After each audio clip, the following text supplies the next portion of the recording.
দেখেন এটা হচ্ছে কালুরঘাট ব্রিজ।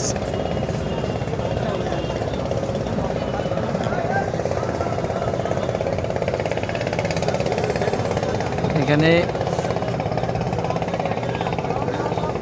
বোটে পারাপারের সময় একটা লোক পড়ে গেছিল গতকালকে। তো নৌবাহিনীর লোকেরা এসে খোঁজাখুঁজি করে, উদ্ধারকর্মীরা এসে খোঁজাখুঁজি করে আজকে পাইছে 24 ঘন্টা পরে। এখন লাশ নিয়ে আসছে।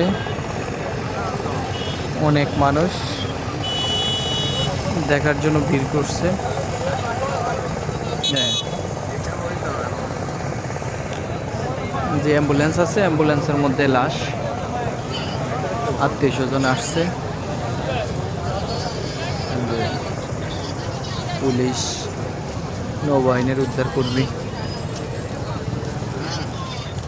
সব লোকজন। এই যে দেখেন মানুষের হাতে হাতে মোবাইল,